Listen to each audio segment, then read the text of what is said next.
believe in ghosts? Get real. I'm running this monkey farm now, Frankenstein! I'm in my fart sack.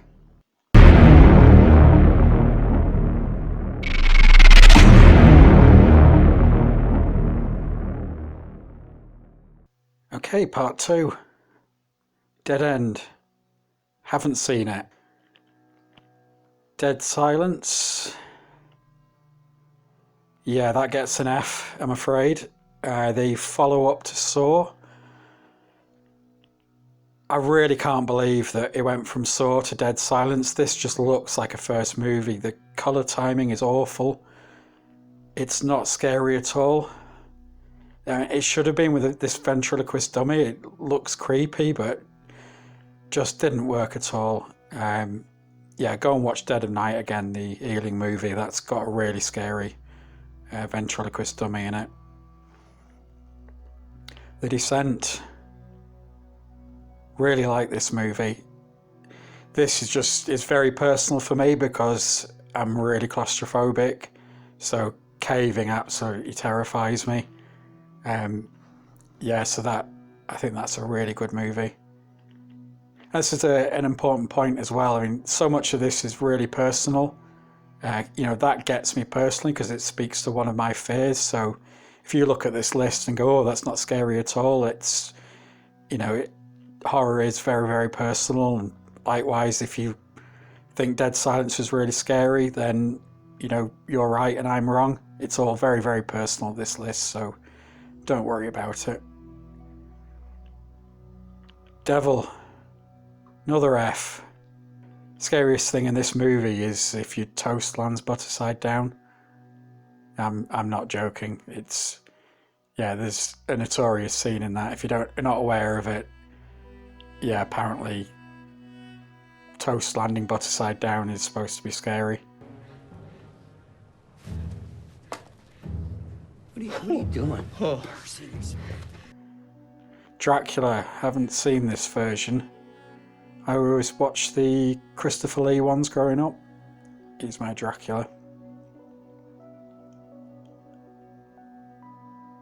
Dreamcatcher. Haven't seen that. And haven't seen Escape Room. Evil Dead 2. Classic movie.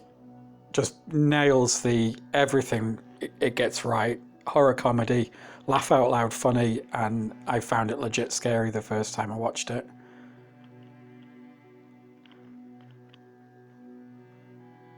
Evil Dead, the first one.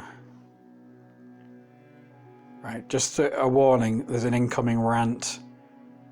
That's a good movie. I think Evil Dead 2 is basically a mulligan on Evil Dead, and I think Evil Dead 2 is the better movie. This is a very creative movie, does a lot with a tiny budget.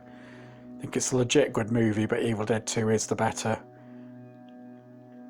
But I saw Evil Dead 2 first, and the reason I saw Evil Dead 2 first is this was a banned movie. It just wasn't available to watch. Apparently, if we were allowed to see it, then it was going to turn us all into serial killers. It's now available freely for everyone to watch, and nobody has been turned into a serial killer because of watching this movie. The sky hasn't fallen in. The civilization has not collapsed. Nothing bad at all has happened, but for years and years and years, you just could not watch this movie anyway. And then we go to another banned movie, The Exorcist, which is a classic. Now this was banned in a slightly different way than Evil Dead. It wasn't a video nasty. It was banned from home media. So you could watch it at the cinema, which I did. I saw it on sort of special one-off showing. I was quite young at the time. First time I watched it, bored the piss out of me. Didn't get it at all. Then it got a re-release, and I was a bit older, watched it again, absolutely loved it. Classic movie. Yeah, it was banned from home media because our elders and betters had decided that parents weren't responsible enough to have videos at home so children might see it. Honestly, if children watched this movie, they would feel the way I saw it the first time I saw it. They would just be bored. No child is interested in watching The Exorcist. And oh, God, I get so wound up by censorship. It got its re-release literally the day that the head of the censorship board retired, and a new head came in, and it almost immediately got unbanned, got a full cinema release and then a DVD release. And again, no child has been turned into a serial killer because they watched The Exorcist at home. The guy who was behind the video nasties and the banning of The Exorcist, he was in charge of our censorship board for like 24, 25 years. And yeah, as soon as he left, things got a hell of a lot better. So there was just this one guy holding back these movies for a couple of decades. What an arsehole. I mean, he's dead now and cooking socks in hell. Flatliners. Been a long time since I saw this. From what I remember, I enjoyed it. I don't know how well it'll hold up, but as I said, a lot of these movies I'm going to have to go off memory, and I remember quite liking it. So I'll just leave it at that.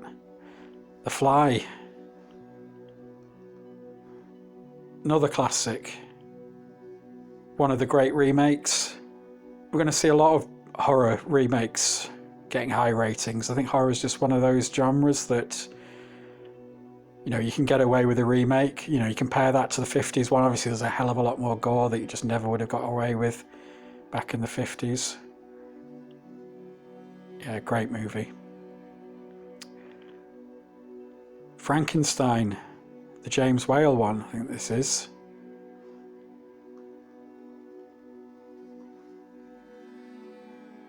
Yeah, that's a good movie. Been a while since I've seen it. It's from the 30s, I believe. It was made as a comedy. Obviously, comedy doesn't age particularly well, but I think it is a good movie of its time. I've read Frankenstein. I've read the original, the 1818 one. Yeah, a lot of the cliches that we have about Frankenstein, that he repents because he feels like he sinned against God, that comes in the later version. It isn't there in the 1818 version. Having read the book, I don't think there will ever be a great adaptation of Frankenstein. I think because of just the way it's written, it's just one of those things that can only be a book for it to work. I think this was a good way to go, just make a comedy out of it. Yeah, I think that's probably about as good a version of Frankenstein as we'll ever get. Freaks, Todd Browning. Classic movie. Another one I saw at the cinema. Again, re-release, I'm not that old. Yeah, it's a great movie. I've heard some people say that Todd Browning, this basically destroyed his career.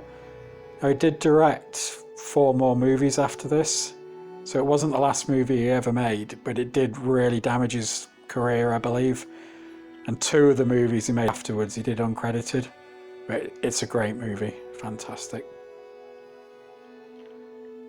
Freddy versus Jason. I was a little disappointed by this movie, if I'm honest. I know there's a lot of fans for it out there. I think the problems with it come from the director. Not that I'm saying he's a bad director, but I just get the impression he wasn't that interested in doing it. I think it was just a job that he took.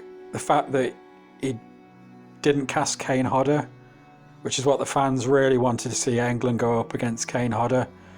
I understand his reasoning is he wanted somebody a lot taller and more menacing, which I understand the decision, but it's not what the fans wanted, and I think he just didn't get what the fans wanted. So I think it was a bit of a missed opportunity, that movie. Friday the 13th Part 2.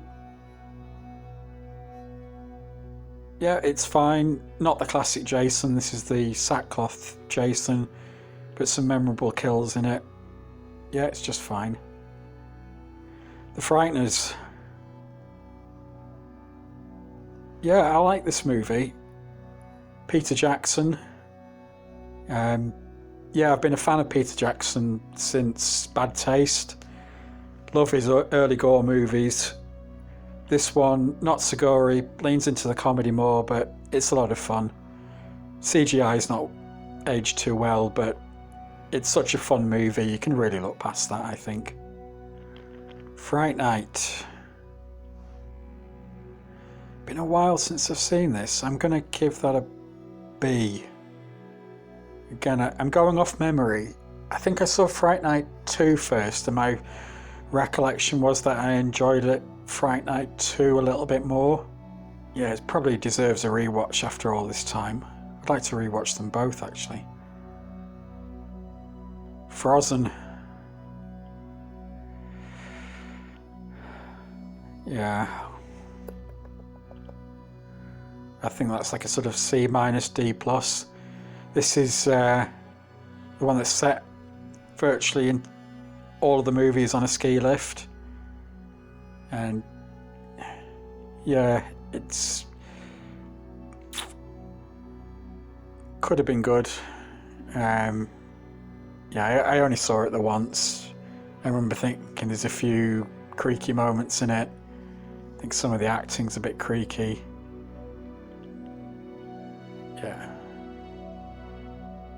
Yeah, I'm probably being a little bit cruel, but yeah. D plus, C minus maybe.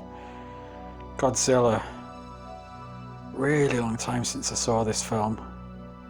Again, I was a cub when I saw it.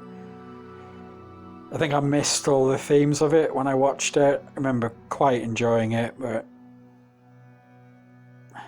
I'm probably being unfair. I'd like to rewatch it actually as a grown up.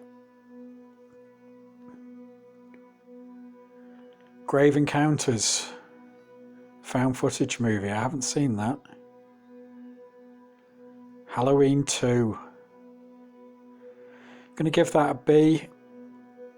I know John Carpenter really didn't want to make this movie, and I don't think it's nowhere near as inventive as the first movie. I think it kind of shows that he didn't really want to do it. It's very by the numbers. There's some memorable kills in it. It's fine. It's, it's worth a watch, but it's not a great movie. Hannibal. Yeah, a movie that did not need a sequel. Yeah, Ridley Scott's a great director. It's well made, obviously, but yeah, it's just a movie we just did not need at all. The Happening. Haven't seen it. Another one of those so bad it's good. Again, I'd rather watch videos on YouTube of people making fun. Happy Death Day. Have not seen it. Hills Have Eyes. Yeah, it's been a long time again since I've seen this. Based on my memory, I'm going to put it at an average. I remember being a little bit bored by it, but I can also remember there being some really effective moments in it, like the guy getting shot in the ankle and his bone coming out, and that really got to me. That made me feel really queasy. But I saw it once and it was a long time ago. The remake was pretty good, but yeah, I'll just leave it at a C. House. Oh, this movie is as mad as cheese. What do you do with this movie? It's just, I don't even know how to rate it. Yeah, it's a good movie. It's really enjoyable. You'll never see anything like it. This is the 1977 Japanese movie, not the William Cat George Wendt 80s movie. It is so surreal. And sometimes it feels like there's bad editing and pacing issues with it, but it's so off the wall, you can't even tell if that it's meant to be deliberate. Yeah, it's just so weird. There's scenes in it like there's some girls keeping a watermelon cool in a well, and then one of them goes missing, and then when they pull the watermelon up, the watermelon's been replaced by the head of the missing girl, and where her head's been cut, it's not blood, it's like the meat of the watermelon, but the head's still alive, and it floats around and bites a girl on the arse. Yeah, it's just mad as a box of frogs.